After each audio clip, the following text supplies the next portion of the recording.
ఏర్పరచబడిన వంశముగా, రాజులైన యాజక సమూహముగా ఉండటానికి పిలువబడ్డ మీ అందరికీ ఆ ప్రభువైన యేసుక్రీస్తు నామములోనే నా వందనాలు, శుభములు తెలియచేస్తూ ఉన్నాను.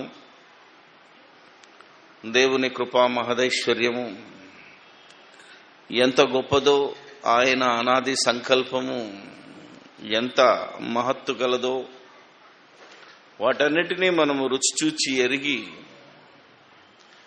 దేవుడు మన ఎడల చేసిన సంకల్పాన్ని మనము సక్రమంగా అర్థం చేసుకొని నిత్య జీవము పొందాలని, నిత్యత్వంలోనికి వెళ్ళాలని, మరి యుగ యుగముల నుండి, తరతరముల నుండి తన ఆత్మ ద్వారా బోధ చేస్తూ ఉన్నాడు. ఈ బోధ కాలానుగుణంగా జరిగిన మార్పులను, ఎన్నో కాలానుగుణంగా ఎదురొచ్చిన అడ్డంకులను తట్టుకొని నిలబడి ఈరోజు ఆ వాక్యము మన చేతుల్లో, మన యొద్ద, మన హృదయంలో ఉన్నది. అయితే ఈ వాక్యానికి భిన్నంగా ఇదే వాక్యము బోధించున్నట్టుగానే ఉండి భిన్నమైన సువార్త ఈ భూమి మీద ప్రకటింపబడుతూ దేవుని కుమారుడైన యేసుక్రీస్తు చేసిన త్యాగం నిరర్ధకమైపోయే పరిస్థితి దాపురిస్తూ ఉన్నది. అది క్రీస్తు మరణించి సమాధి చేసి తిరిగి లేపబడి సంఘ ప్రారంభమై నా కొద్ది రోజులకే పౌలు గారు మనందరికీ తెలిసిన వాక్యమే గలతీయులకు రాస్తూ ఏమంటాడంటే, గలతీయులకు రాసిన పత్రిక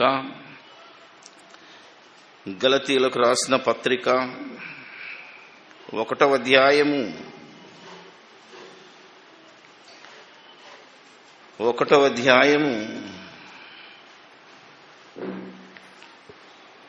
6 నుంచి, క్రీస్తు కృపను బట్టి మిమ్మును పిలిచిన వానిని విడిచి భిన్నమైన సువార్త తట్టుకు మీరింత త్వరగా తిరిగిపోవుట చూడగా నాకు ఆశ్చర్యమగుచున్నది. మరి ఒక సువార్త కాదు గాని క్రీస్తు సువార్తను చెరుపగోరి మిమ్మును కలవరపరచువారు కొందరు ఉన్నారు. ఇది ఆయా ప్రాంతాలలో, ఆయా సమయాలలో నేటికి యేసుక్రీస్తు యొక్క బోధ, జ్ఞానమునకు మించిన క్రీస్తు ప్రేమను, ఆయన బోధను చెరపగోరి అనేకులు బయలుదేరారు. ఈరోజు బైబిల్లో లేని సంగతులను ఉన్నట్టుగా చూపిస్తూ, బైబిల్లో ఉన్న సంగతులను లేనట్టుగా చూపిస్తూ, కొన్నిసార్లు వితండవాదానికో మొండివాదానికో దిగి దేవునినే కాదనే భయంకరమైన దశకు ఈరోజు క్రైస్తవ్యం వెళ్ళిపోయింది. మొన్నటి దినాన ఒక భక్తుడు టీవీలో మాట్లాడుతూ, అతను విశాఖపట్నం, ఈ మధ్య మరి మన సంగతి తెలిసిందో లేదో నాకు తెలియదు కానీ ఆయన మాట్లాడిన విషయం ఏంటంటే,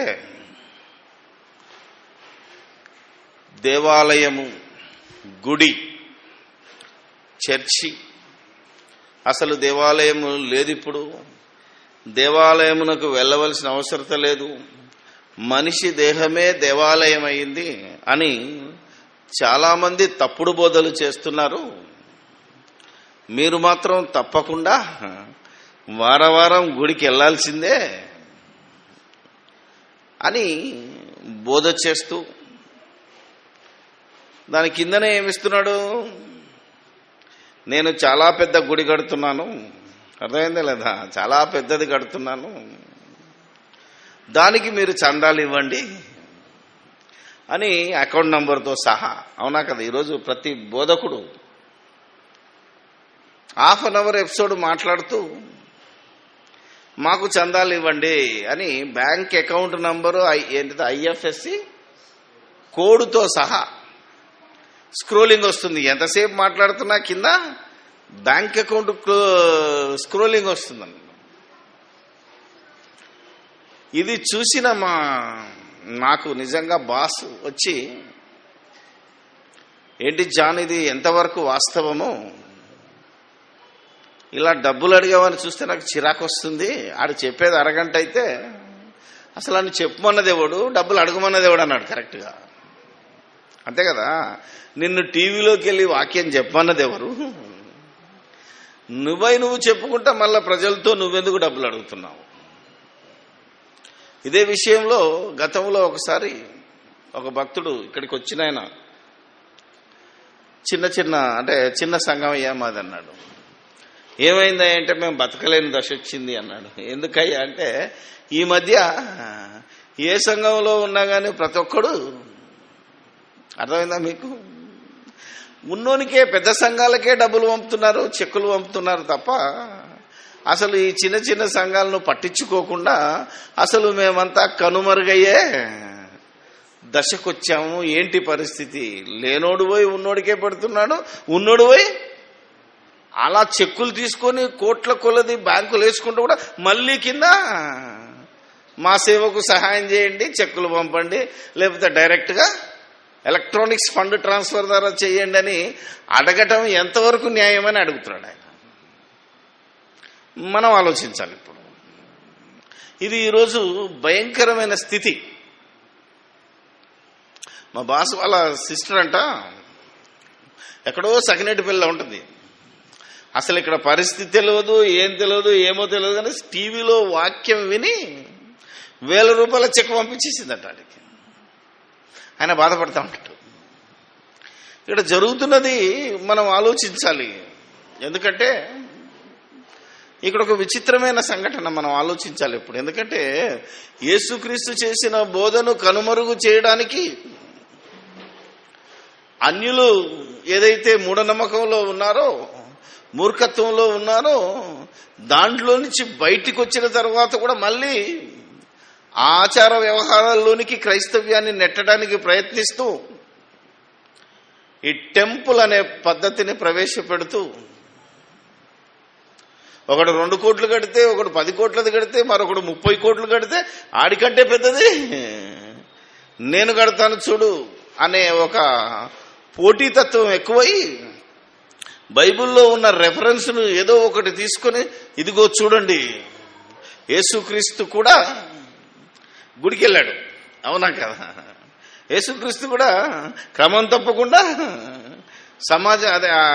చర్చిగా దేవాలయానికి వెళ్ళేవాడు. అపోస్తలుడు కూడా ప్రతిదినము తప్పక దేవాలయంలో కూడుకొనుచున్నాడు కనుక మనం కూడా దేవాలయంలోకి వెళ్ళాలి, మనం కూడా దేవాలయాలు కట్టాలి, మనది కూడా దేవాలయమే అనే బోధను ఎస్టాబ్లిష్ చేయడానికి ఈరోజు చాలా మంది ప్రయత్నం చేస్తున్నారు. దీని నుంచి ఈ క్రైస్తవ్యము తస్మాత్ జాగ్రత్తగా పడాలి. ఎందుకంటే దేవాలయం అనే సంస్కృతి మనుషులు కట్టేది దేవాలయము కాదని, మనుషులు దేవునికి ఆలయం కట్టకూడదని, దేవుడు కట్టినదే దేవు ఆలయమని బైబిల్ బోధిస్తున్న విషయాలను ఎన్నిసార్లు చెప్పినా, బైబిల్లో ఎన్నిసార్లు బోధ చేసినా వాటిని కనుమరుగు చేసి తమ పేరు ప్రఖ్యాతుల కోసం, తమ బ్రతుకు తెరువు కోసం, ఆస్తులు పెంచుకోవడానికి కోసం ఈరోజు పోటీపడి, మన భాషలో అయితే చర్చ్ అంటున్నారు, కానీ ఒరిజినల్గా బోర్డు ఏంటిది? ఏం పెడుతున్నారు తెలుసా మీకు? ఈరోజు లేటెస్ట్ ట్రెండ్ టెంపుల్, దానికి పేర్లు జరిగించారు. మీకు ఒక విచిత్రమైన సంగతి చెప్తాను. ఈరోజు లేటెస్ట్ వర్డ్ ఏంటిదో తెలుసా? ప్రతి క్రైస్తవుడికి అర్థం తెలియకపోయినా, ఏంటది? అర్థం తెలియకపోయినా ఆ పదము తెలుగు పదం అయిపోయింది. అది అసలు అది ఎక్కడ బైబిల్లో ఉందని ఎతుకుదామని చూశాను. నేను రాత్రంతా ఎతికాను, దొరకలేదు. ఒక్క దగ్గర చిన్న వర్డ్ దొరికింది ఫుట్ నోట్లో. చూద్దామా? లూకాసు వార్త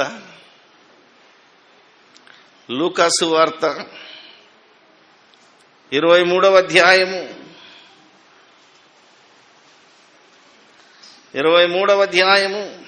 33వ వచనం. వారు కపాలమనబడిన స్థలమునకు వచ్చినప్పుడు అక్కడ కుడివైపున ఒకనిని ఆ నేరస్తులను ఆయనతో కూడా సిలువేసిరి. అమ్మయ్య, కపాలమనబడిన అన్న దగ్గర ఒక చిన్న ఫుట్ నోట్ ఇచ్చి మొత్తం వెతికాను. తెలుగు బైబిల్ నేను డిక్షనరీలో వెతికాను. తెలుగు ఏమంటారు అది, నిఘంటువులోకి వెళ్ళినాను. బైబిల్ నిఘంటువులోకి వెళ్తే అసలు కల్వరి అనే పదానికి అర్థం లేదు. ఎందుకంటే తెలుగులో లేదు, అది తెలుగు బైబిల్లో లేదు. కింద ఫుట్ నోట్ ఇచ్చి ఏమిచ్చాడు? కల్వరి అని ఇచ్చాడు, అంతే. ఇప్పుడు ఇది తెలుగుదేశంలో కల్వరి ఛానల్ ఒకటి వచ్చింది. కల్వరి ప్రత్యక్షతట, కల్వరి ప్రేమట, కల్వరి దారట, కల్వరి స్వరం, ఇంకా కల్వరి సిలువ, కల్వరి సందేశం, లాస్ట్కు కల్వరి టెంపుల్. ప్రతిదానికి కల్వరి తొలగించడం అనేది ఒక ఫ్యాషన్ అయిపోయింది. అది ప్రతి మనిషి నరనరాన జీర్ణించుకుని పోయింది. హైదరాబాద్లోనైతే ఎక్కడికి వెళ్తావు అంటే మేము కల్వరి టెంపుల్కి వెళ్తామని ఒక గల్ల లేపుకొని చెప్పే పరిస్థితి వచ్చింది, గర్వంగానట. మొన్న ఒక దగ్గర దీప్తి శ్రీనగర్ వెళ్తే వాళ్ళ దగ్గరికి వెళ్తే చెప్పారు, మేము ఎక్కడికి వెళ్తాం అనుకున్నాను.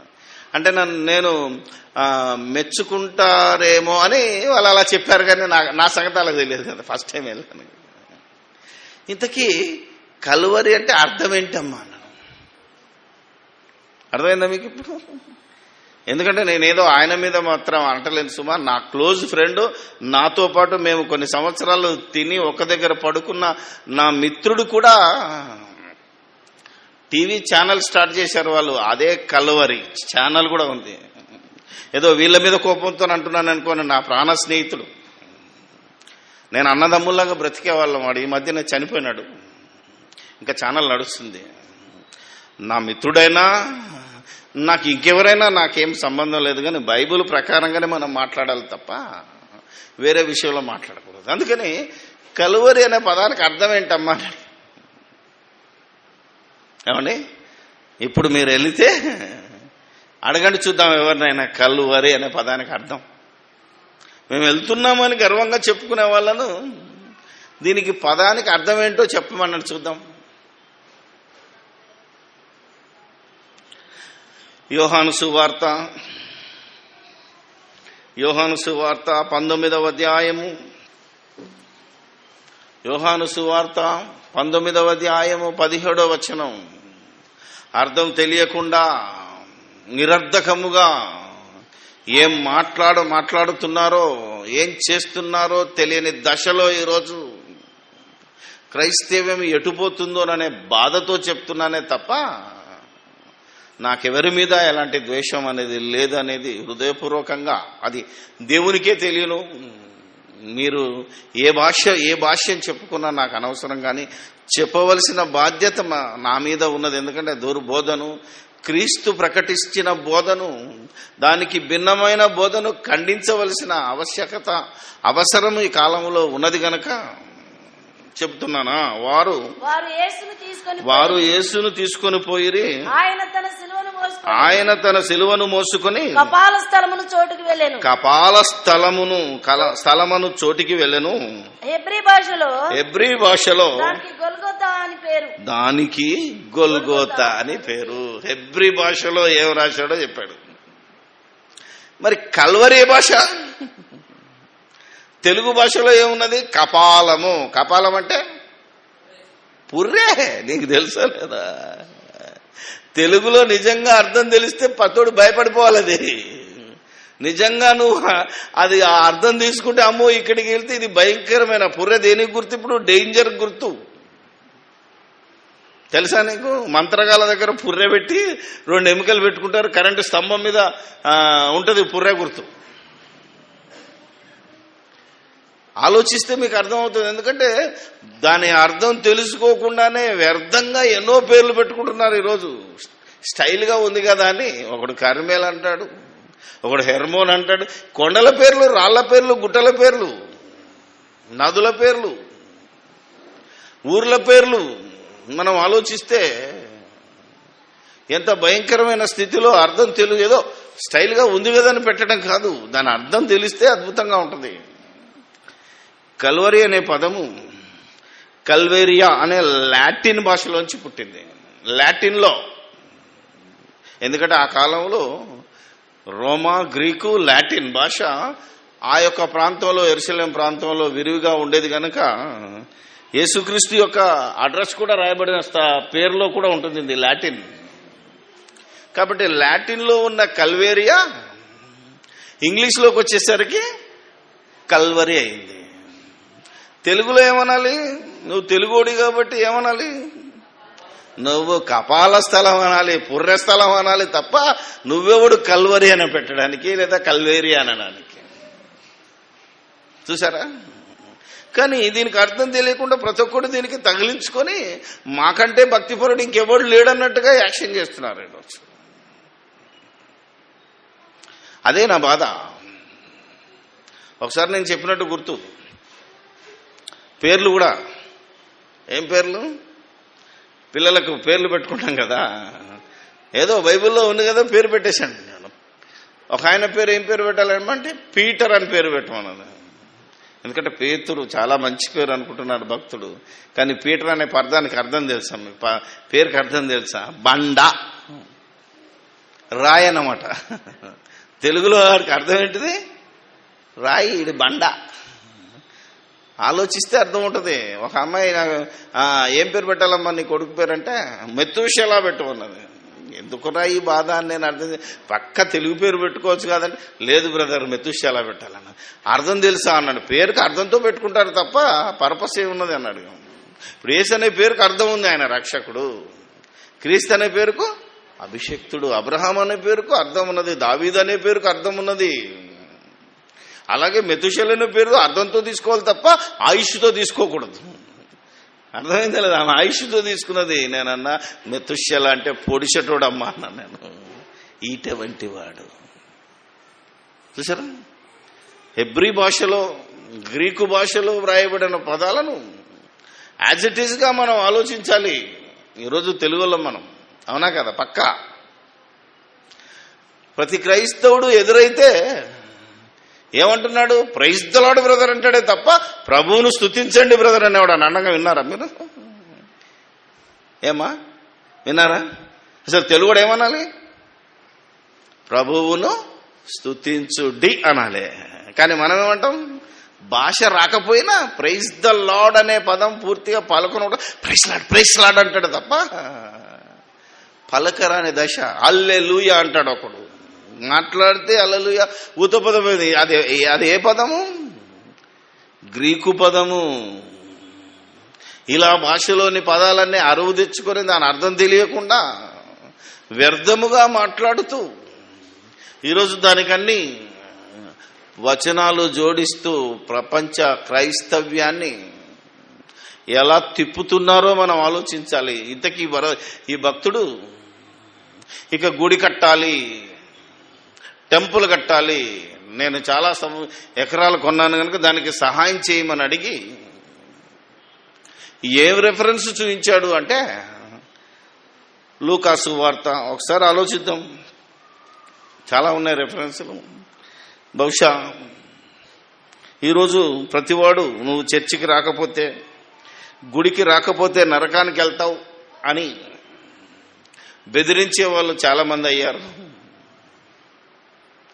మొన్న ఒక బాబు వచ్చాడు, సండే మేము కూర్చున్నాం కదా, మన లాస్ట్ టైం క్లాస్ అయిపోయి ఆరాధన అయిపోయినా కూర్చుంటే ఒకడు స్పీడ్కి వచ్చాడు సైకిల్ మీద. అటు ఇటు చూస్తున్నాడు. ఏం కావాలి బాబు అన్నాడు. సార్ ఇది చర్చేనా అడిగాడు. ఎందుకంటే వాతావరణం భిన్నంగా ఉంది.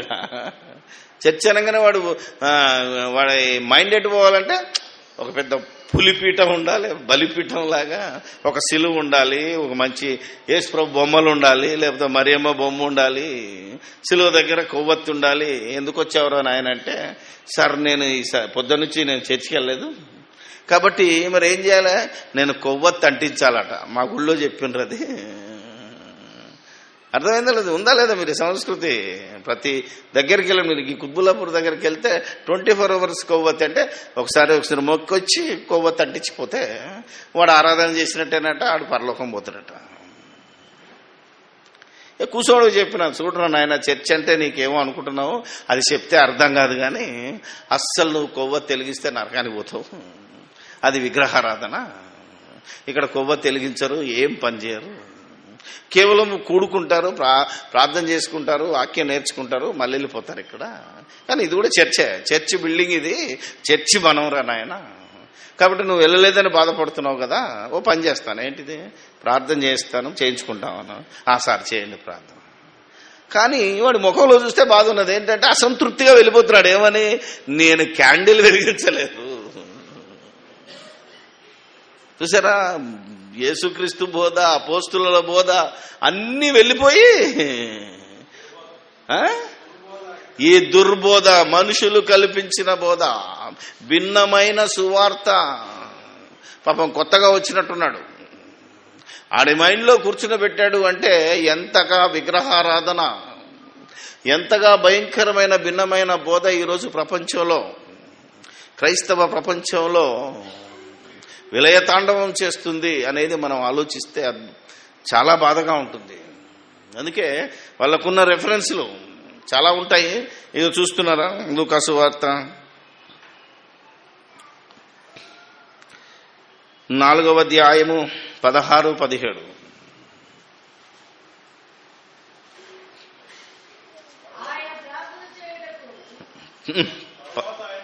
తర్వాత ఆయన తాను పెరిగిన నజరేతుకు వచ్చెను, తన వాడుక చొప్పున విశ్రాంతి దినమందు సమాజ మందిరములోనికి వెళ్ళి చదువుటకై నిల్చుండగా ప్రవక్త అయిన యెషయా గ్రంథము ఆయన చేతికి చాలు. ఈయన తన వాడుక చొప్పున అంటే కంపల్సరీ వాడుకకు వెళ్తున్నాడు. ఏ రోజు వెళ్తున్నాడు అది నువ్వు ఆలోచించాలి. విశ్రాంతి దినం, సబ్బాత్ అంటారు. ఎందుకు, ఆయన యూదుడు గనుక. గుర్తుపెట్టుకోవాల్సింది ఏంటంటే, ఇంకా యేసు సిలువ వేయబడలేదు, చనిపోయి తిరిగి లేవలేదు గనుక ధర్మశాస్త్రము ఉన్న ఆచార వ్యవహారాలు అవన్నీ కొట్టివేయబడలేదు గనుక ఈయన ఖచ్చితంగా వెళ్ళి తీరాలి. కానీ ఆయన వెళ్ళింది ఏ రోజో తెలుసా, విశ్రాంతి దినము. ఆనాటి లెక్కల ప్రకారంగా, ఈనాటి లెక్కల ప్రకారంగా శనివారం. యేసు ప్రభువు ప్రతి వారం గుడికి వెళ్ళాడు అంటున్నాడు తప్ప అసలు ఆయన వెళ్ళింది శనివారమా ఆదివారమా ఇప్పుడు ఈడు చెప్పాలి. చూసారా తేడా ఎంత ఉంది? యేసు ప్రభు గుడికి వెళ్ళాడు అంటున్నాడు తప్ప అక్కడ గుడి లేదు. తెలుసో లేదో మీకు? ఏమనుంది? సమాజ మందిరం అనే పదం వచ్చేసింది అక్కడికి. ఆలోచించాలి మనం. దేవాలయం అని రాసి పడలేదు, కానీ మేము దేవాలయం కడుతున్నాం ఈరోజు. మా దేవాలయమే గొప్పది.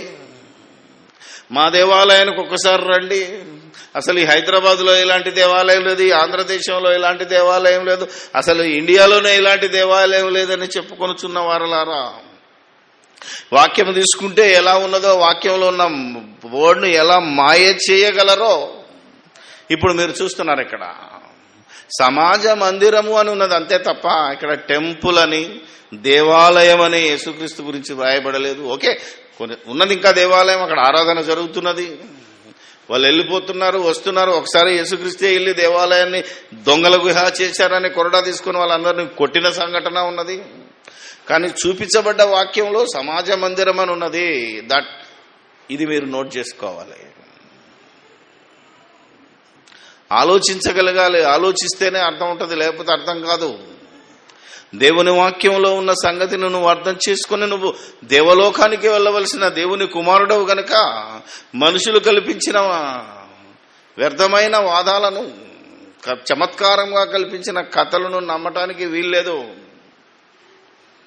అదే యేసుక్రీస్తు బోధ చేయడానికి ప్రారంభించడానికి వచ్చాడు. అప్పుడు యోహాను సువార్త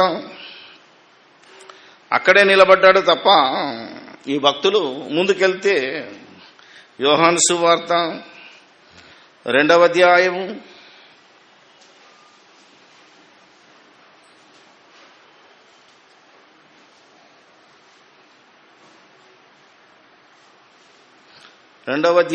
18 నుంచి. కాబట్టి యూదులు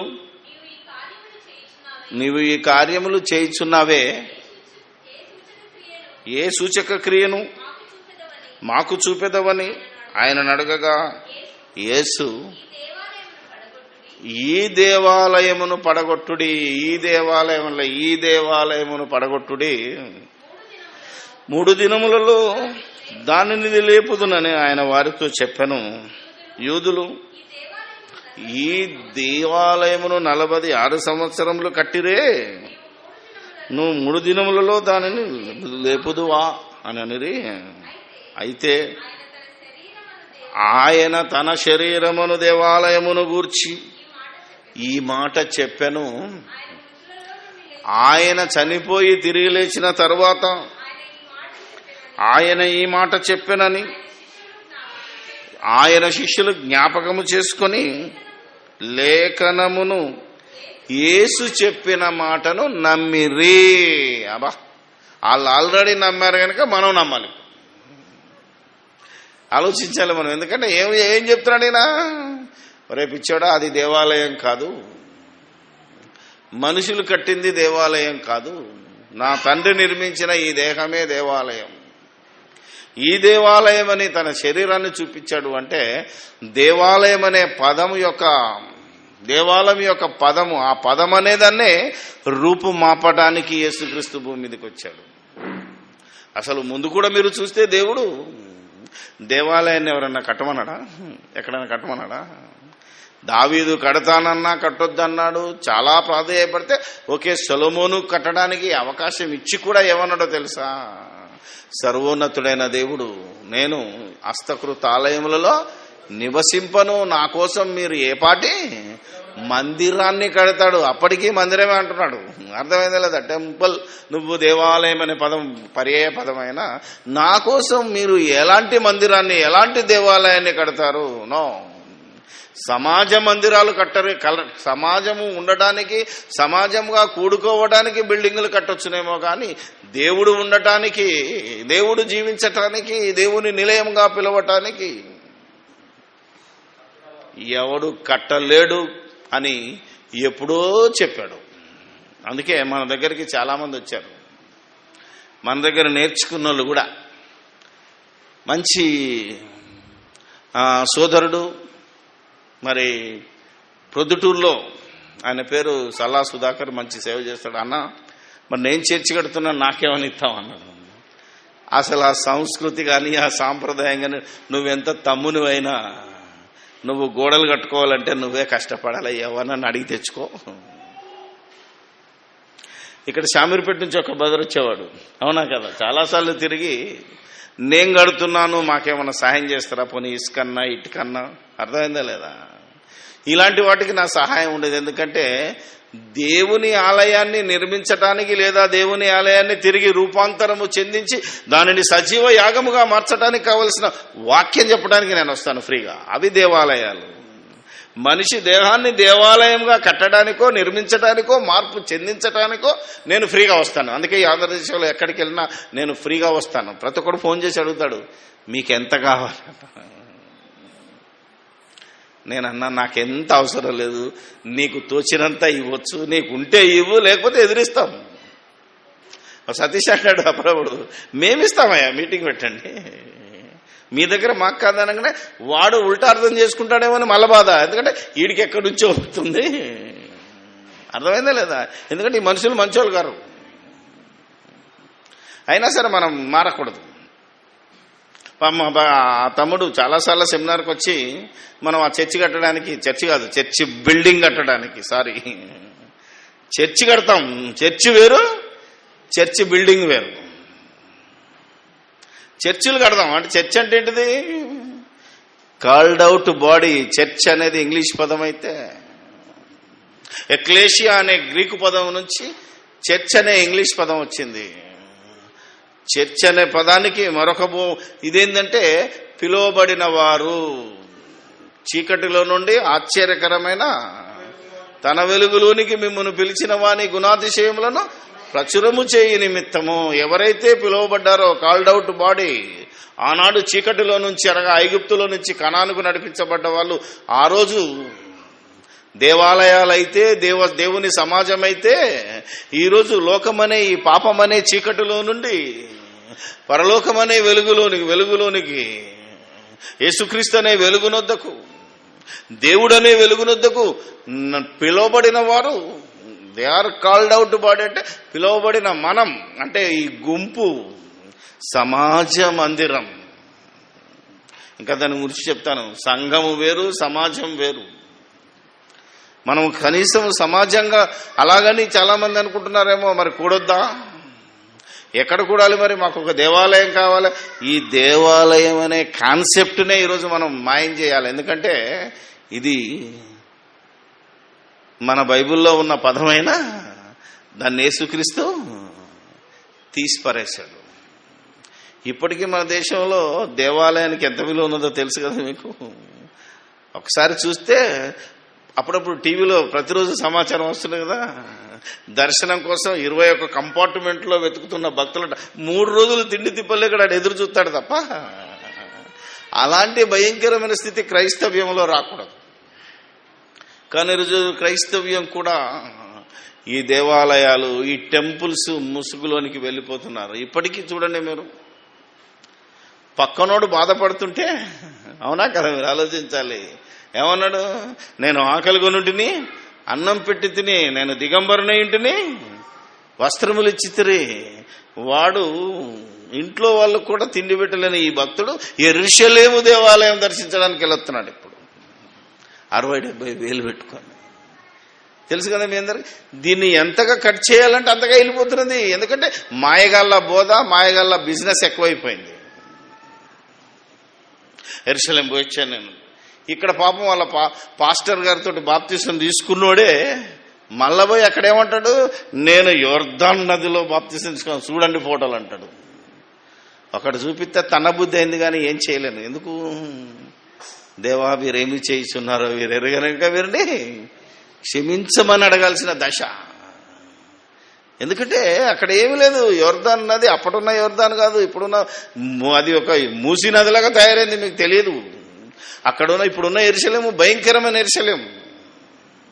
ఇంకొక మాట చెప్తున్నాను, యేసుక్రీస్తు చెప్పిన మాట మరలా మరలా మరలా ఎందుకు చెప్తున్నానంటే, ఒక్కసారి చెప్తే ఇనే రకంగా అది క్రైస్తవులు.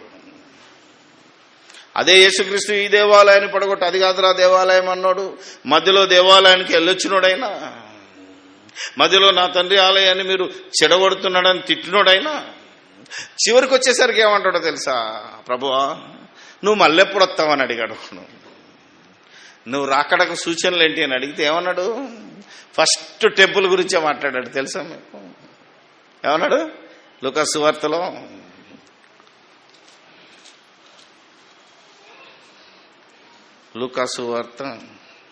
It's a beautiful word. అన్నిట్లలో ఉంది ఇది. ఓకే, మనం అందరం చూసుకోవాల్సిందే. 20 ఎంత? రాతి మీద రాయి ఉండకుండా దీన్ని కూలగొడతారని.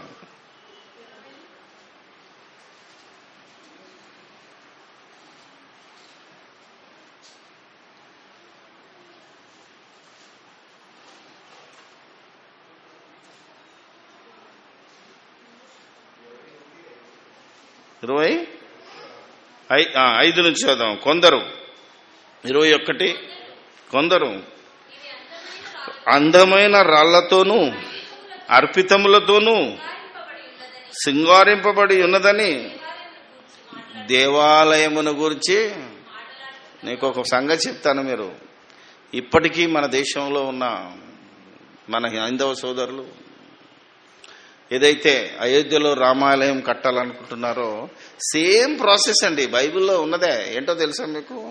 అసలు కట్టే స్థలంలో రాళ్లను చెక్కకూడదు, తెలుసా మీకు? అసలు ఏదైతే దేవాలయానికి రాయి చెక్కుతున్నారో ఆ సౌండ్ ఆ ప్రదేశంలో వినకూడకూడదు. అందుకనే ఎక్కడో అవి తయారు చేసి అక్కడ తీసుకొచ్చి అమర్చాలి.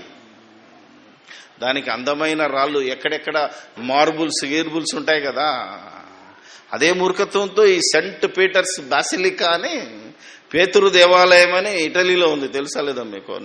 The world number 1 highest income ఎక్కడొస్తుందంటే ఫస్ట్ మనోళ్ళదే, తెలియదా మీకు? క్రైస్తవుల ఆ సెంట్ పీటర్ బాసిలికా దేవాలయంలోనే హైయెస్ట్ ఇన్కమ్. దాని తర్వాత ప్రపంచంలో 2వ దేవాలయం ఏదో తెలుసా? తిరుపతి. ఇది వరల్డ్ రికార్డ్, ఇది రిటర్న్ గా ఉన్నది.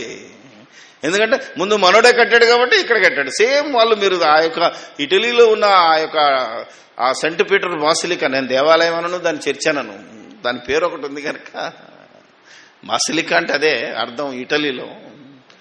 ఒక్కొక్క పాలరాతి చూస్తే నిజంగా మతిపోతుంది. ఇద్దరు పట్టుకున్నా అందదు, ఇద్దరం చేయి పట్టుకుంటే ఆ పిల్లరు అందదు.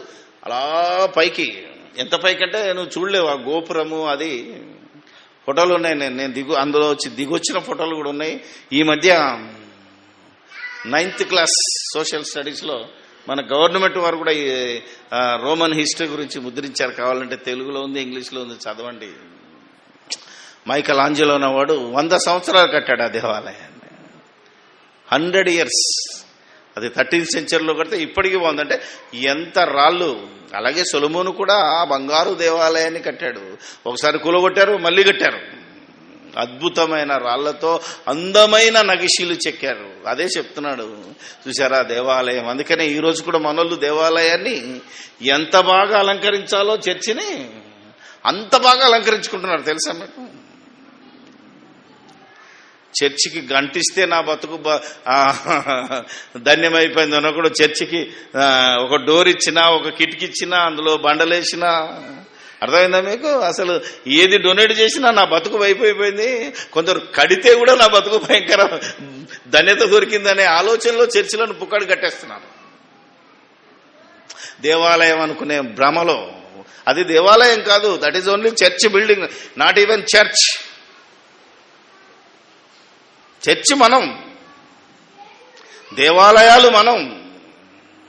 ఇది దేవాలయాలు కూడుకునే స్థలం, సమాజముగా కూడుకునే సమాజ మందిరం. అది ఎలా ఉంది, ఎక్కడుంది అనేది నీకు అనవసరం. కూడుకోవడానికి ప్రశాంతమైన వాతావరణం ఉందా లేదా? ఇంకో మాట చెప్తాను. చాలా మంది మన ఇక్కడికి వచ్చిన వాళ్ళు ఒకసారి పెళ్లి చేసుకుందామని వచ్చి, ఇక్కడ టెంపుల్ వాతావరణం లేదు, చర్చి వాతావరణం లేదు, మేము పెళ్లి చేసుకోమని వెళ్ళిపోయారు. ఆలోచించాలి మనం. ఆలోచిస్తే అర్థంగా ఉంటుంది ఆడి మైండ్లో ఎంతగా పడిపోయిందో ఈ దేవాలయం అనే సంస్కృతి. దేవుడు ఇందులోనే ఉంటాడు, దేవుని సన్నిధి ఈడికొస్తేనే ఉంటది. దేవాలయం ఏదో తెలియని భయంకరమైన దశలో ఈరోజు అనేక మంది పిలుస్తున్నారు, పలానా దగ్గరకు రండి, దేవుని సన్నిధి ఉన్నది. ఒక కర్ణాపురమో, ఒక ముదునూరుపాడో, లేకపోతే ఒక గుత్తో, లేకపోతే ఒక గుంటూరో. చాలా మంది అబ్బా ఎంత ప్రశాంతంగా దొరుకుతుందో అని ఒకటి నాతోటి 10 సంవత్సరాల కిందనే వాదించాడు. ఎక్కడికి రావాలట? తమిళనాడులో ఒకటి ఉంటుంది. ఏంటిది అది తెలుసా మీకు? కోయంబత్తూరులో ఉన్నది. అది కారుణ్య అనే స్థలానికి వెళ్తే చాలా ప్రశాంతత దొరుకుతుంది. ఒక్కసారి వెళ్ళిరాను అన్నాడు. అక్కడ ప్రశాంతత దొరుకుతుందనే మూడుతో నువ్వు ఎక్కడికి వెళ్ళినా ప్రశాంతత దొరుకుతుంది. కారుణ్యకే వెళ్ళాల్సిన అవసరం లేదురా పిచ్చోడా. ఎందుకంటే ప్రశాంతమైన వాతావరణం కావాలంటే నా ప్రశాంతి నిలయానికి రమ్మన్నాడు ఒకడు, సాయిబాబా. మీరు అక్కడికి వెళ్ళినా ప్రశాంతత దొరుకుతుంది. తెలుసోలేదు, మీరు వెళ్ళి చూడండి ఎంత ఆహ్లాదకరమైన వాతావరణం. మీరు వెళ్తే తెలుస్తుంది. వీళ్ళకంటే ఎక్కువ సేవ చేశాడు పాపం. ఆయన చేసిన తప్పు ఏంటంటే నేనే దేవుడు అన్నాడు, పోయాడు. పొరపాటు అక్కడ జరిగింది. ఆలోచించాలి మనం. ఇంతకంటే మంచి ప్లేస్ మీరు వెళ్తే చెప్తాను మీకు. మంచి మైండ్ కూల్గా ప్రశాంతంగా ఉండాలంటే వివేకానంద రాక్ మెమోరియల్ అని కన్యాకుమారిలో ఉంటుంది. నువ్వు ఎలాంటి గడబడితో వెళ్ళినా నువ్వు అక్కడ నిలబడితే ఆ సముద్రం అలల్లో 5 నిమిషాలు నిలబడితే అసలు నువ్వు కాదు. టోటల్గా మన బాధ కోపాలు అన్నీ మర్చిపోతాం. ఎందుకంటే అది నీ మైండ్ సెట్ని బట్టి ఆధారపడిందే తప్ప నువ్వు బాధతో ఏడ్చుకుంటూ వచ్చి కూర్చున్నా నీకు ఏడిపే, నీకు ఆలోచనలు అవే జరుగుతాయి తప్ప వేరే ఉండవు. అందుకే యేసుక్రీస్తు బోధలో నిబ్బరమైన బుద్ధి మనకు ఉండాలి, మనశ్శాంతి ఉండాలి, ప్రశాంతత నీలో ఉండాలి, స్థలంలో లేదు. పలానా దగ్గరికి వెళ్తే ప్రశాంతత దొరుకుతుంది. ఎప్పటికీ మీరు చూస్తే క్రైస్తవుల్లో, వేరే వాళ్ళైతే పర్వాలేదు కానీ క్రైస్తవుల్లో ఒక ఆచారం ఉంది. నాకు చాలా బాధ అనిపిస్తుంది కానీ తప్పదు. తెలిసినోడైనా పోయే పరిస్థితి ఏంటంటే ఎవరైనా ఇంట్లో చచ్చిపోయారనుకో, అవును కదా, సాగు చేసి వచ్చిన తర్వాత దినాలైతే కదా, జ్ఞాపకార్థ కుటుంబం దినాలంటే బాగుండదు కదా. అయిన తర్వాత వీళ్ళంతా ఏం చేయాలట, ప్రశాంతత కోసం ఎక్కడికో వెళ్ళి నిద్ర చేసి రావాలంట. అక్కడికి వెళ్తే నిద్ర మంచి ప్రశాంతత ఉంటుందట. అక్కడ ఉన్న ఊర్లో టెంపుల్, అక్కడ ఉన్న సత్రమో, ఆడ దోమలు కుట్టినా పర్లేదు కానీ ఆడ పండుకొని రావాలంట. ఎంత భయంకరంగా ఉన్నారు వీళ్ళు. ఈ మైండ్ సెట్ మారాలి మనం. యేసుక్రీస్తును హృదయంలో ప్రతిష్ఠించుకున్న వాడికి ఎల్లప్పుడూ ఆనందమే, ఎక్కడ ఉన్నా ఆనందమే ఉండాలనే ఈ బోధ మీ మనస్సుల్లో ప్రతిష్ఠించబడాలి. That is my aim. అది నా ఉద్దేశం. అంతే తప్ప ఎవడో దొరుకుతుంది ఫలానా దగ్గరికి రా, నా దగ్గరికి రా అని మాయ చేసే బోధలోనికి మనం వెళ్ళకూడదు. అందుకే ఇక్కడ ఏమన్నాడు, ఫస్ట్ ఏమన్నాడు, రాళ్లతో అర్పితములతో ఉన్నదనే దేవాలయం గురించి మాట్లాడుచుండగా ఆయన ఈ కట్టడములు మీరు చూచుచున్నారే, రాతి మీద రాయి ఉండకుండా అవి పడదోయు దినములు. బా, ఈ బంగారు దేవాలయం అన్నావు కదా, ఇప్పుడు ఇదే రెఫరెన్స్ చూపించి ఇదే ఆలయం ఉన్నది. ఆ రోజు అపొస్తల కార్యంలో అపొస్తలులు కూడా ప్రతిదినము తప్పక దేవాలయంలో కూడుకుంది. మనం కూడా దేవాలయానికి కడతాం, దేవాలయంలోకి వెళ్దామని అనేవాడికి కూడా చెప్తున్నాను. ఏంటంటే వాళ్ళు ఆ రోజు అపొస్తల కార్యాలు ప్రారంభంలో ప్రతిదినము దేవాలయంలో కూడుకున్నారు. కానీ ఆ దేవాలయం క్రీస్తు శకం 70లో కూలగొట్టబడింది. అంటే బైబిల్ పరిపూర్ణము కాక మునిపే, అంటే ఎప్పుడైతే సర్వసత్యము పరిపూర్ణమై ఇందులో ఒకటి కలపకూడదు, ఇందులో ఒకటి తీయకూడదని ప్రకటన గ్రంథంలో భక్తుడు రాయక ముందే దేవాలయం కూడా కూలిపోయింది. దేవాలయాన్ని కూలగొట్టేశారు. ఇప్పుడు యెరూషలేములో దేవాలయం లేదు. అసలు యెరూషలేమే పవిత్ర స్థలం కాదు. మనం ఎక్కడ కూడుకుంటే అక్కడ నూతన యెరూషలేము, జీవము గల దేవుని సంఘము, పరలోకపు పట్టణము భూమి మీదికి దిగొచ్చింది. అదే పెంతెకోస్తు అనే పండగ దినం అదే యెరూషలేములో నూతన యెరూషలేం ప్రారంభమైంది. అది ప్రపంచమంతా విస్తరించింది. ఎంత బాగుందో చూడండి మీరు. అందుకే ఈ సంస్కృతిలోంచి మనం బయటికి వెళ్ళాలి. ఎందుకు మిమ్మల్ని దేవుడు ఇంతగా కోరుకుంటున్నాడు? మీరు సజీవ యాగముగా మీ దేహములను ఆయనకు సమర్పించుకుని రోమపత్రిక 12 ఎందుకు రేపటి దేహమే దేవాలయం. ఇది కాదు దేవాలయం. దీని కాన్సెప్ట్ మీరు మర్చిపోవాలి.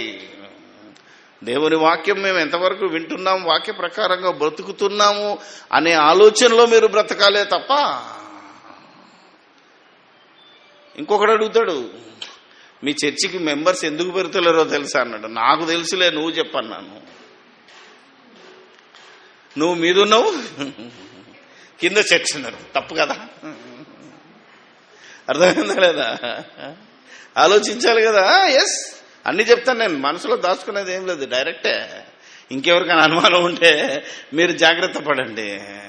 నువ్వేమో మీద ఉంటావు, కింద చర్చి ఉంటుందా? ఎవడు చెప్పాడా నీకు అన్నాడు. అందుకే మీరు ఎదుగుతలేదని ఒకడు అంటాడు, పక్కనే ఉంటాడు ఆయన. నేనన్నా నా దగ్గరికి రాకపోవడానికి కారణం ఏంటంటే నా బోధ వాళ్ళకు నచ్చక, వాళ్ళకు రుచిగా అనిపించక. ఏది నచ్చుతుంది? నా దగ్గరికి వస్తే నీ రోగాలు బాగా అవుతుంది, నీ ఉద్యోగం దొరుకుతుంది, నీ కొడుకు అమెరికాకు పోతాడు, నేను ప్రార్థించిన పెన్ను ఇస్తేనే మీ వాడు పాస్ అయిపోతాడని బోధ చేశాను అనుకో, అసలు ఈ స్థలమే సరిపోతుంది. ఆ బోధలు ఇక్కడ ఉండవు. అవి మాయాబోధలు కదా. భిన్నమైన సువార్త ఇక్కడ బోధించబడదు. స్వార్థం కోసం ఎదుటి మనిషిని చంపేది ఉండదు. నాకైనా, నా సొంతకైనా, నా వాళ్ళకైనా, ఎవరైనా నాకు ఇలా బాగలేదంటే కరెక్ట్ అడ్రస్ చెప్తాను, పలానా డాక్టర్ దగ్గరికి వెళ్ళు, అక్కడ నీకు కరెక్ట్ వైద్యం జరుగుతుంది. మందులు వేసుకునేటప్పుడు ప్రార్థన చేసుకో, ఎందుకంటే కల్తీ మందులు దొరకకుండా, లేదా మందు రియాక్షన్ కాకుండా ప్రార్థన చేసుకోమని చెప్తాను తప్ప నేను ప్రార్థన చేస్తే నీ రోగం పోతుందని ఎక్కడ చెప్పను. ఎవరింటికాడ నేను బలవంతంగా ప్రార్థన కూడా చెయ్యను. ఎందుకంటే నువ్వు ప్రార్థించుకోవాలి. నీది దేహము, నీ దేహంలో యేసుక్రీస్తున్నాడు.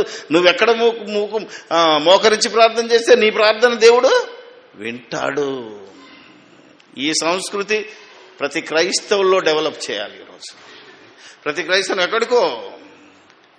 ఈరోజు చూశాను ఒక ఛానల్, అదే ఛానల్లో మావాడిదే, క్వశ్చన్ లేదు, ఎవరిదో కాదు, కల్లూరి ఛానల్. మీ ప్రార్థన అవసరాల కోసం మేము కొందరిని నియమించాం, ఈ ఫోన్లలో మీరు ప్రార్థన మీకు కనెక్ట్ చేస్తే మీకోసం మేము ప్రార్థన చేస్తామని అక్కడ కూలికి మనుషులను బట్టి ప్రార్థించే సంస్కృతి వచ్చింది. అన్నిట్లలో ఉంది కాబట్టే చెప్తున్నాను నేను.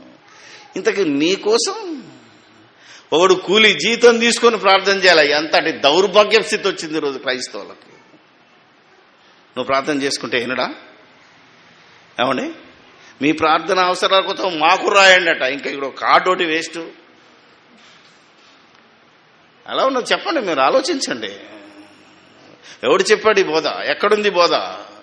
నువ్వు ఎడతెగక ప్రార్థన చేయుడి అని నీకు చెప్పాడా, నువ్వు ఒకరికి చెప్పమన్నాడా? ఏమ్మా, ఏమనుంది?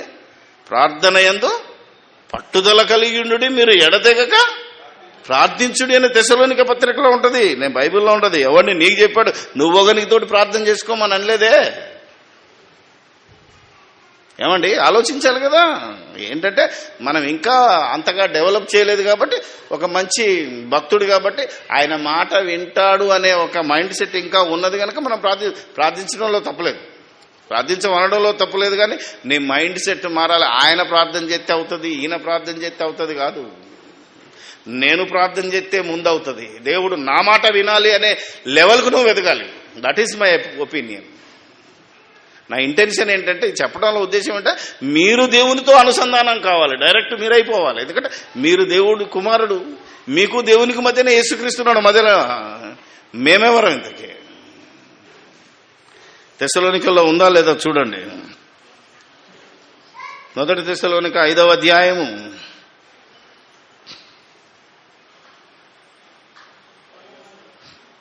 15వ వచనంలో ఉంటుంది చూడండి. ఎడతెగక ఎల్లప్పుడూ సంతోషంగా ఉండుడి, ఎడతెగక ప్రార్థన చేయుడి. ఇంకా మీద ఉంటది, ప్రార్థన యందు పట్టుదల కలిగి ఉండుడి అని.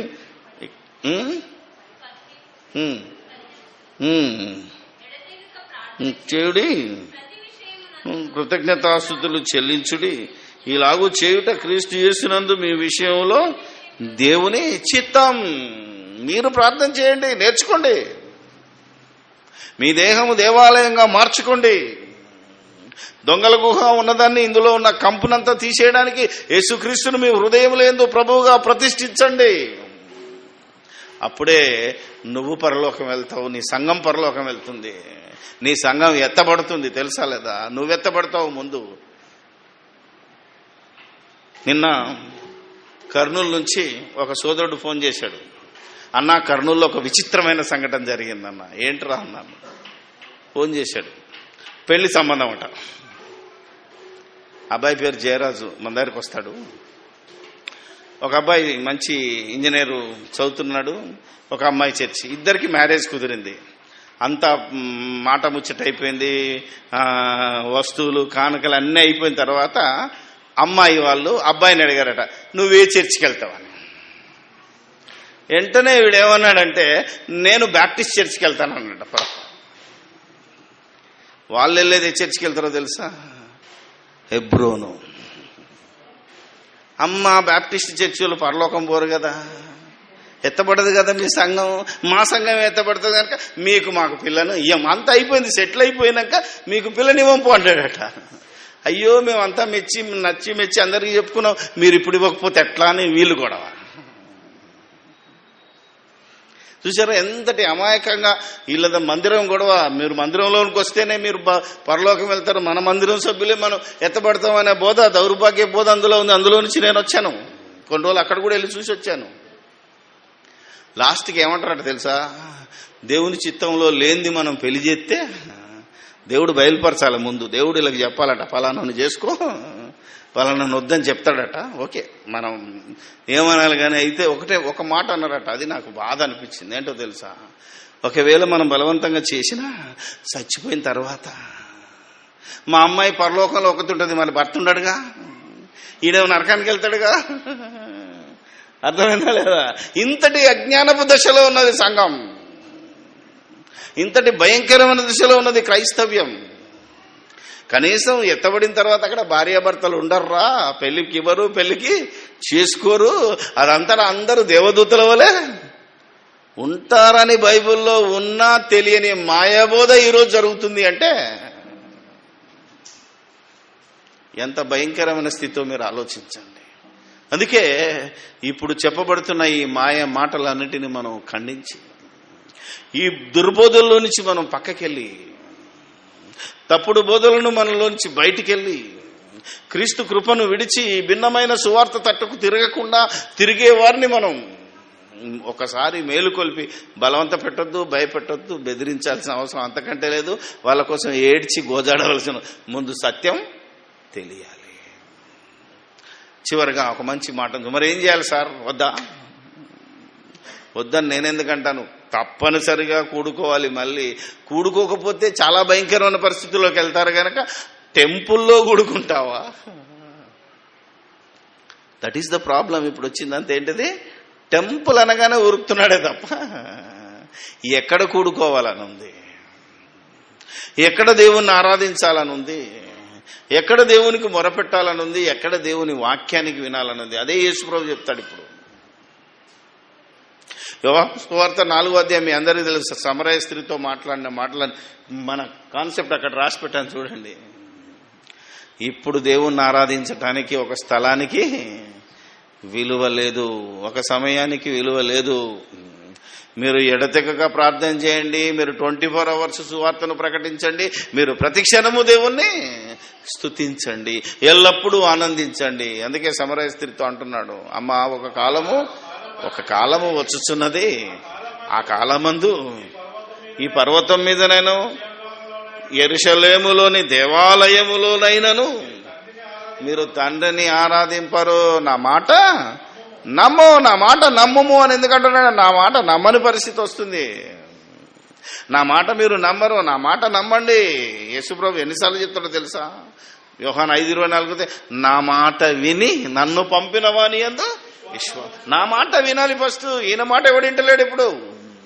అరే ఇది కాదురా దేవాలయం, ఇది కాదురా టెంపుల్ అంటే, లేదు అదే దేవాలయం, ఇదే టెంపుల్, మీరందరూ టెంపుల్కే రావాలి. యేసుప్రభు మాటను నమ్మే స్థితిలో లేరు చాలా మంది. నా మాట నమ్ము. అందుకే స్థలానికి విలువ తీసేశాడు. ఎక్కడ కూడుకోవాలో చెప్పు. యెరూషలేములో దేవాలయంలోనా? ఆ దేవాలయం త్వరలో కూలిపోతుంది కనుక అవసరం లేదు. ఈ తాబోరు కొండనా? ఇక్కడ కూడా అవసరం లేదు. దేవుడు ఆత్మ కనుక ఆయన ఆరాధించేవారు ఆత్మతో ఆరాధించండి. ఎక్కడ? ఇంట్లో ఆరాధిస్తావా? బయట ఆరాధిస్తావా? ఎక్కడ ఆరాధిస్తావు? నీకు ఇష్టం వచ్చిన చోట నీకు 24 hours దేవుని ఆరాధనలో ఉండాలి మనసు. అందుకే నీ దేహమే 24 hours ఆరాధించడానికి ఉన్నతమైన స్థలం. అవునా కదా? వీడికి ఉండగలరా? ఆదివారం తప్ప మళ్ళీ రోజు కనబడతారా మీరు? చెప్పండి. అందులో 2 గంటలు మాత్రమే. ఆ 2 గంటల్లో ఏమేమో ఆలోచనతో కూర్చుంటారు. మళ్ళీ సగం ఆలోచన అన్నెప్పుడు ముగిస్తాడో పారిపోదామని ఆలోచన. అవునా కదా? మీరు ఆలోచిస్తే అద్భుతం. అందుకనే ఎక్కడ నెమ్మది లేదు. ఎక్కడ నెమ్మది పొందే స్థలం నీ హృదయమే. ఇక్కడ ఆరాధన రావాలి. మరి ఇక్కడ నీకు ఆరాధించాలనే తెలివి రావాలంటే ఎక్కడికి రావాలి? టెంపుల్ అని పేరు పెట్టుకొని రాకిక, టెంపుల్ అనే భావంతో రాకు. దేవాలయం అనే భ్రమ, అది అన్యులు ఇప్పటికీ దేవాలయాల కోసం ఎంతో గొప్పగా ఎక్కడో దేవుడు ఉన్నాడని మొన్న మన భారతదేశంలోని ప్రజలు కొన్ని వేల మంది కొట్టుకుపోయారు తెలుసా? చచ్చిపోయారు. వారికి మనం ఏం చేయలేం. మనోళ్ళు కూడా అదే రోజు ఎవరు అంటే ఒకడు అంటున్నాడు, మరి మీ వాళ్ళు సావలేదా అన్నాడు ఒకడు. ఎక్కడ? సునామీ వచ్చిన రోజు వేలాంగిని మాత ఆలయంలో కూడా చచ్చారు. తప్పదు, దాన్ని కూడా మనం ఆలోచించాలి. వేలాంగిని మాత ఆలయంలో కూడా సునామీ వచ్చినప్పుడు కొన్ని వేల మంది చచ్చిపోయారు. ఇప్పటికీ మూర్ఖులు ఏడాదికోసారి అక్కడికి వెళ్ళి గుండు కొట్టించుకుంటేనే మంచిదట, లేకపోతే భక్తి కాదట. ఎవరు? మన సోదరులే, కేథలిక్ వాళ్ళు. వేలాంగిని అసలు దేవుడికి ఆలయం కాదు, మరియమ్మకి ఆలయం కట్టిన దౌర్భాగ్యం స్థితి. ఎన్ని మాతలు ఉన్నాయో తెలుసా? సాగర మాత తెలుసా? గుణదల మాత, ఎన్ని మాతలు ఉన్నాయన్నా, అన్ని మాత ఆలయాలే. ఎక్కడ చూసినా పునీత. ఇంకా వాళ్ళని వదిలేస్తే వీళ్ళున్నారు. ఈ పునీత ఎవరు? రేపు మన మదర్ తెరిసా కూడా ఆల్రెడీ చర్చ్ మా సైంటిఫిక్ ఇచ్చారు కాబట్టి మదర్ తెరిసా మాత ఆలయం అనేది కూడా వచ్చేస్తుంది. కొందరు చాలా మంది ఈ వాళ్ళందరి పేరు మీద ఆలయాలు వచ్చేసినాయి. బోర్డులు చూస్తే ఎప్పుడో తిట్టాడు పౌలు. ఏమని? పౌలు ఎవడరా పౌలు పేరు మీద ఆలయం కడతానంటావు? అవునాక పేతురు ఎవడరా? ఎవరు మీకోసం చనిపోయినారు? యేసుక్రీస్తు చనిపోయినాడని ఆ రోజు తిట్టినా ఇప్పటికీ saint Peter church, saint Mark church, saint Luke church, saint John చర్చిలు, అవునా కదా? ఇవే. అలాగని నన్ను మళ్ళా ఈడెవడో చర్చ్ ఆఫ్ క్రైస్ట్ అని తిట్టకండి, నేను దాంట్లో కూడా లేను. అలా పెట్టకపోతే ఒకటి తిట్టాడు నన్ను ఇడికొచ్చి. నువ్వు బోర్డు పెట్టమంటాడు. అరే ఇది కాదురా చర్చి, నేను ఎట్లా బోర్డు పెడతానన్నాను.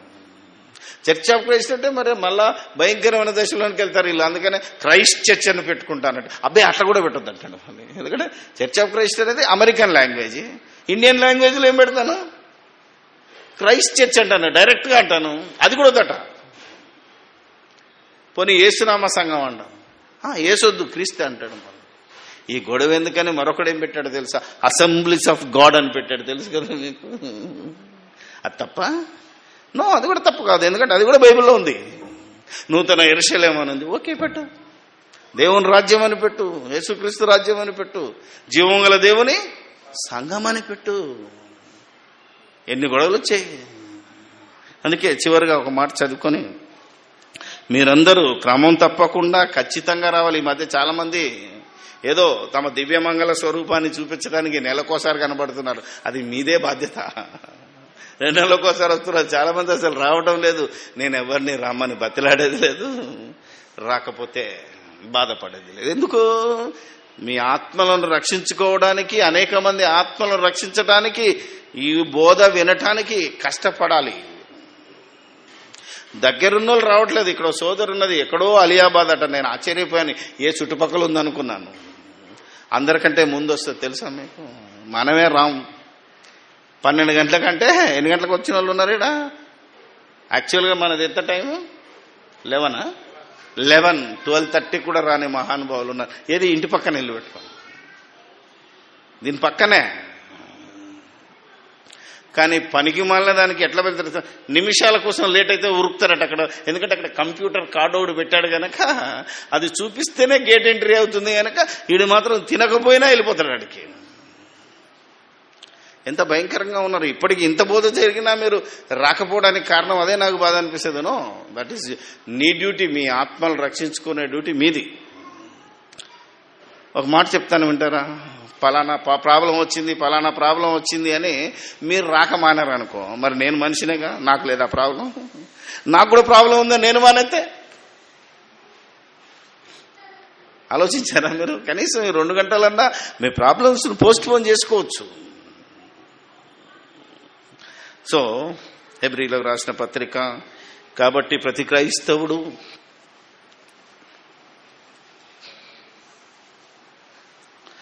క్రమం తప్పకుండా 10వ అధ్యాయము హెబ్రీలకు రాసిన పత్రిక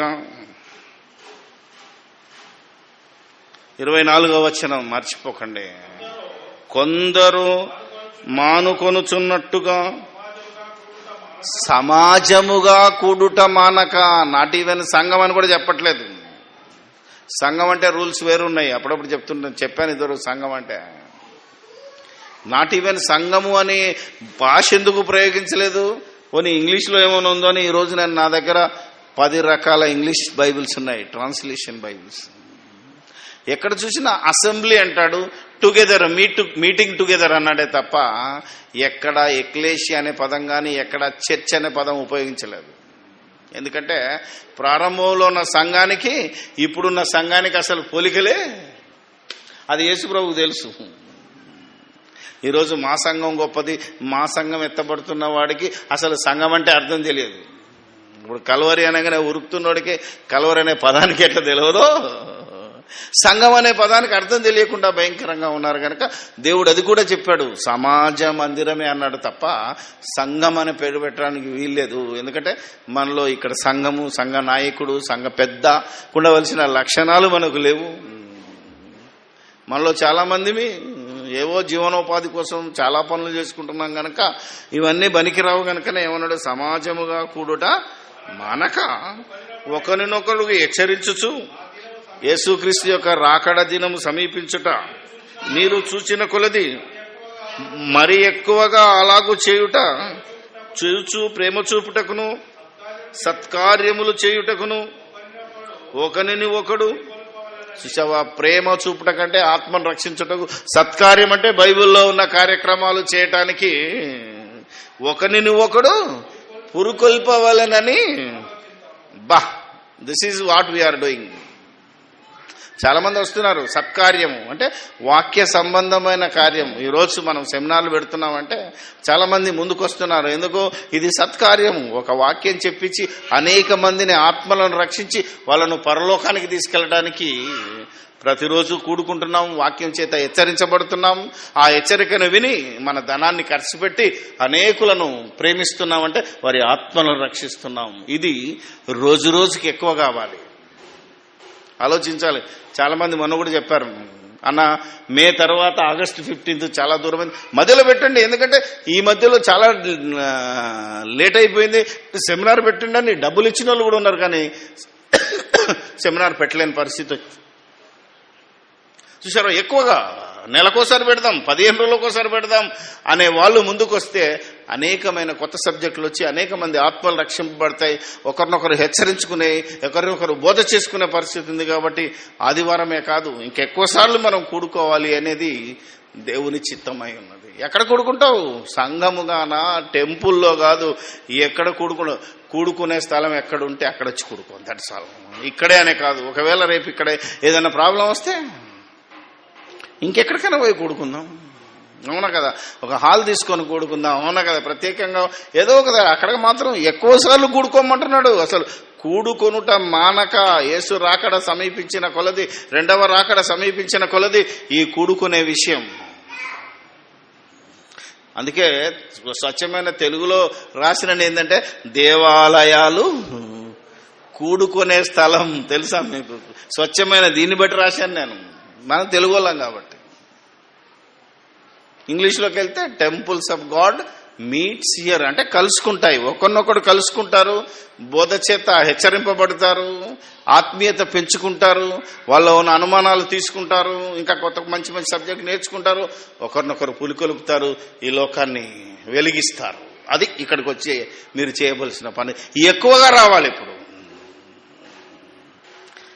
లేట్ రావడం అనేది మనకు అలవాటు అయిపోయింది. లేట్ కాదు, ఎక్కువగా కూడుకునటం మానక అని అన్నాడు. ఆ తర్వాత 26లో ఒక పెద్ద బాంబు వేశాడండి. అనా 26 మనము సత్యమును గూర్చి అంటే ఈ వాక్యమును గూర్చిన అనుభవ జ్ఞానము పొందిన తరువాత ఏ సంగతి? ఈ సంగతే. ఏ సంగతి? కూడుకొనుట మానక ఎక్కువగా కూడుకోవాలి, ఒకరినొకరు పురుకొలుపుకోవాలి, సేవకు సహకరించాలి, సత్కార్యములు, వాక్య సంబంధమైన కార్యక్రమాలు బాగా జరిపించి అనేకులను రక్షించాలి. ఈ జ్ఞానమును అనుభవపూర్వకముగా పొందిన తరువాత బుద్ధిపూర్వకముగా పాపము చేసిన ఎడల ఆ పాపమునకు బలికను ఉండదు గాని న్యాయపు తీర్పునకు భయముతో ఎదురుచూచుటయు విరోధులను దహింపబోవు తీక్షణమైన అగ్నియు ఇకనో ఉండనో. ఇది మీకే కాదు, ఈ యొక్క సీడీ వాక్యం ఎంతమందికి వెళ్తుందో వాళ్ళందరికీ దేవుడు హెచ్చరిస్తున్నాడు, మీరు సమాజముగా కూడట మానొద్దు. ఒక్కసారి ఎగ్గొట్టడానికి వీల్లేదు, ఇంకెక్కువ సార్లు రావాలి. వాక్యంలో ఉన్నది నేర్చుకోవాలి, వాక్య ప్రకారంగా బ్రతకాలి, వాక్య సంబంధమైన కార్యక్రమాలను విస్తారముగా జరిగించాలి. ఇది తెలిసి కూడా మీరు చేయలేదనుకో, ఇక మీకు ఈ పాపం అంటున్నాడు. ఇది కూడా పాపమే. ఎందుకంటే మేలైనది చేయనెరిగియు అలాగూ చెయ్యని వాడికి కూడా అంతే తప్ప నాకు ఏ తాగుడు తెలియదు, నాకు వ్యభిచారం తెలియదు, నాకు దొంగతనం తెలియదు, నాకు అబద్ధం తెలియదు, ఇది తెలియనంత మాత్రం నేను పరలోకం వెళ్తాననే మాయలో కాదు. అవి చెయ్యక అవి మాని ఇది కూడా చెయ్యి, మేలైనది చెయ్యి. అందుకే ఇలా ప్రతి వారము ప్రతి దినము ఎక్కువగా కలుసుకోవడానికి స్థలానికి విలువ లేదని, అందుకే ఈ టెంపుల్ గొడవలోని మర్చిపోయి స్థలం, ఎక్కడ స్థలం ఉంటే ఇక్కడ చక్కని స్థలం ఉంది కాబట్టి ఇక్కడికి వచ్చి కూడుకొని వాక్యాన్ని విని, నేను అనేక మందికి చెప్తున్నాను, ఇక్కడ ఉన్న వాళ్ళు కూడా చెప్తాను, మనకే కాదు, ఒకవేళ మీకు ఎక్కడైనా స్థలం లేకపోతే నువ్వు ఏ సంఘమైనా పర్లేదా, ఇక్కడ వచ్చి వాక్యం మీరు మీదే చెప్పుకొని పోండి. నేను కూడా చెప్పను, నాకు తెలుసా మీకు. చాలా మంది బాప్తిజం వచ్చినప్పుడు అడుగుతుంటారు, అయ్యా మేము మీరే తీసుకోండి, బాప్తిజం క్లాస్ కూడా మీ వాళ్ళకి మీరే తీసుకోండి, నన్ను చెప్పంటే మాత్రం నేను చెప్తాను. అవసరం లేదంటే ఓకే, నో ప్రాబ్లం. ఈ ప్లేస్ ఉపయోగపడాలనే భావన ఉండాలి. ఇదేదో పరిశుద్ధ స్థలం అని, ఇదేదో దేవాలయం అనే మైండ్లో నుంచి మనం వెళ్ళిపోయి ఇక్కడికి వెళ్తేనే మేము బాగుపడతాం, ఇక్కడికి వెళ్తేనే మాకు మేలు దొరుకుతుందనే కాన్సెప్ట్ మనుషులోంచి బయటికి వెళ్ళాలి. ఇది క్రైస్తవ మూఢత్వంలోంచి, మూర్ఖత్వంలోంచి మనం బయటికి వెళ్తే తప్ప మనకు పరలోకం లేదనేది దేవుని వాక్యం సెలవిస్తుంది. కనుక దేవుని పిల్లలారా, జాగ్రత్త పడి క్రీస్తు కృపను విడిచి భిన్నమైన సువార్త తట్టుకు మీరు తిరగకుండా, చంచల మనస్కులు కాకుండా స్థిరమైన బుద్ధి కలిగిన వారై, నిబ్బరమైన బుద్ధి కలవారై మెలకుగా ఉండడని మీ అందరికీ ప్రేమపూర్వకంగా ఈ దేవోక్తితో మిమ్మల్ని హెచ్చరిస్తూ ఉన్నాను. ఎందరు విన్నారో, ఎందరు ఆలోచిస్తున్నారో, ఎందరు గ్రహిస్తున్నారో. ఎందుకంటే వినటం అనేది చాలా ఏమండి కష్టమా మామూలా? వేరే సంగతులు వినడం చాలా ఈజీ, కానీ బైబిల్ వినడానికి మనకు చాలా కష్టంగా అనిపిస్తుంది. కానీ విని ఇది లోపల నాటబడాలి, అది గ్రహించటం. అలా మీలో ఎందరూ దానికోసం ప్రయత్నిస్తారో మీరు ధన్యులని. అలా ప్రయత్నించే బోధకులు ఇంక్లూడింగ్ మీ, మనందరము ధన్యులమై ఆ దేవలోకాన్ని స్వతంత్రించుకుందాం. ప్రార్థన చేసుకుందాం. పరిశుద్ధుడా, పరిశుద్ధుడా, ప్రేమానమ్మకం కలిగిన మా దేవుడా, మీ ఘనమైన నామానికి వేలాది స్తుతి స్తోత్రాలు చెల్లిస్తూ ఉన్నాం. దేవా, అనేకులు మరి నా తండ్రి మేమంతా అన్యులలో నుంచి వచ్చిన వారమే, ఇంకా ఆ వాసనలు పోవట్లేదు. అన్నీ మేము అంటగట్టుకొని ఉన్నాం గనక ఒక్కొక్కటి నీ పిల్లలైన వారు వదిలించుకునేటట్టు ఇదిగో ఈ దేవాలయం కాన్సెప్ట్. దేవా, ఈరోజు అనేక మంది సాతాను అనుచరులు వారు బ్రతకడం కోసం, ఆస్తులు సంపాదించడం కోసం, మాదే గొప్పదని, మేమే గొప్పవారమని, మా స్థలంలోనే మహిమలు ఉన్నాయని మాయ చేస్తున్నారు. గనక ఆ మాయలో నుంచి అనేక మందిని విడుదల చేయటానికి దేవా ఈరోజు చెప్పబడిన వాక్యము వెళ్ళి అది ఫలము తీసుకొచ్చేటట్టు సహాయము దయచేయమని ప్రార్థన చేస్తూ ఉన్నాం.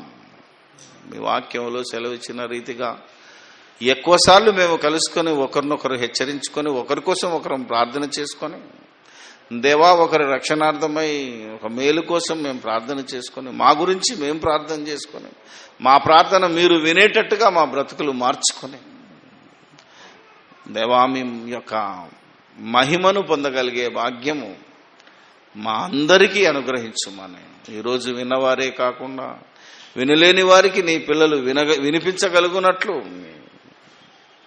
వారిని మీ ఆత్మ చేత ముద్రించుమని, మీ వాక్యపు వెలుగులో నడిపించుమని, నేను చెప్పినా నేను చూపిన ఈ రెఫరెన్స్లే కాకుండా ఇంకా అనేకమైన రెఫరెన్స్లను తీసి నీ పిల్లలు ఇంకా ఎక్కువగా ఈ అంశం మాట్లాడి అనేకులను వెలుగునొద్దకు నడిపించగలిగే భాగ్యము వారికి అనుగ్రహించుమని, వారి మానసిక, శారీరక, ఆత్మీయ సమస్త విధములైన ఇరుకులు, ఇబ్బందుల నుంచి బయటకు వచ్చి విడుదల పొంది ప్రతి సత్కార్యము విషయము ముందుండగలుగునట్లు, ప్రతి సత్కార్యము చేయగలుగునట్లు, ఒకరినొకరు పురికొల్పునట్లు మీ ఆత్మచేత ముద్రించమని, మీ వాక్యపు వెలుగులో వారు జాగ్రత్తగా నడవగలుగునట్లు, మీ వాక్యాన్ని మేము పరిశీలించి పరిశోధించి మా స్వార్థం కోసం అనేకులను చంపకుండా, ఒకవేళ పౌలు గారు అన్నట్టు ఒకవేళ నేను దూరం అయిపోయినా తండ్రి నీకు నా వారు మాత్రం రక్షింపబడాలనే